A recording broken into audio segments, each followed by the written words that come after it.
ನಮಸ್ಕಾರ, ಡಾಕ್ಟರ್ ಆಂಜನಪ್ಪ. ಇವತ್ತು 27ನೇ ತಾರೀಕು ಅತ್ಯಂತ ಪ್ರಮುಖವಾದ ದಿನಾಚರಣೆ. ನಾಡಪ್ರಭು ಕೆಂಪೇಗೌಡರ ಜಯಂತಿ ಇವತ್ತು.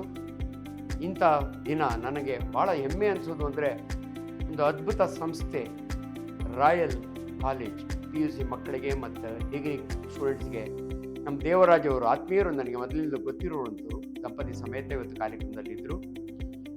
ಈ ಸಮಯದಲ್ಲಿ ಆ ಪ್ರಾಂಶುಪಾಲರು ಹೆಗ್ಗಡೆ ಅವರು ನನ್ನನ್ನು ಒಂದು ಕಾರ್ಯಕ್ರಮಕ್ಕೆ ಕರೆದು, ಕಾರ್ಯಕ್ರಮ ಮುಗಿದ ನಂತರ ಮಾತಾಡ್ತೀನಿ. ಮನಸ್ಸಿಗೆ ಭಾಳ ಸಂತೋಷ ಅನಿಸುತ್ತೆ. ಇಲ್ಲಿರ್ತಕ್ಕಂಥ ಡಿಸಿಪ್ಲೈನು, ಟೀಚರ್ಸ್ ಡೆಡಿಕೇಶನ್ನು, ಸಂಸ್ಥೆ ಸ್ಟಾರ್ಟ್ ಮಾಡಿರೋಂಥ ಆಂಬಿಷನ್ನು, ಅದರೊಳಗಾಗಿ ಇವತ್ತಿನ ಈ ಕಾರ್ಯಕ್ರಮ ಸೆಲೆಬ್ರಿಟಿಗಳನ್ನ ಮಕ್ಕಳಿಗೆ ಡೈರೆಕ್ಟಾಗಿ ಪರಿಚಯಿಸುವಂಥ ಕಾರ್ಯಕ್ರಮ. ಪ್ರತಿ ತಿಂಗಳು ಇಂಥ ಉತ್ತಮ ಕಾರ್ಯಕ್ರಮವನ್ನು ಮಾಡ್ತಿದ್ದೀವಿ. ಇದಕ್ಕಿಂತ ಮೊದಲು ಹೆಗ್ಗಡೆ ಅಂತವರು ಸಾಕಷ್ಟು ಜನ ಸಾಮಾಜಿಕ ಗಣ್ಯರು ಬಂದು ಹೋಗಿದ್ದಾರೆ ಅಂತ ಕೇಳಿದಾಗೆ ನನಗೆ ಭಾಳ ಸಂತೋಷ ಅನ್ನಿಸ್ತು. ಅದ್ರ ಜೊತೆಗೆ ನನ್ನ ಮುಂದೆ ಇಬ್ಬರು ಭಾಳ ಭಾಳ ಸೇವೆ ಮಾಡಿರ್ತಕ್ಕಂಥ ಟೀಚರ್ಸ್ ಇದ್ದಾರೆ, ಪ್ರಾಂಶುಪಾಲರಿದ್ದಾರೆ, ಬೇರೆ ಬೇರೆ ಸಂಸ್ಥೆಯ ಇಬ್ಬರನ್ನ ಕರೆದು ಇವತ್ತು ಸನ್ಮಾನ ಮಾಡಿರೋದು ಕೂಡ ಮಕ್ಕಳಿಗೆ ಎಲ್ಲೋ ಒಂದು ಸ್ಫೂರ್ತಿ. ನಮಸ್ಕಾರ, ದೇವರು ಒಳ್ಳೆಯದು.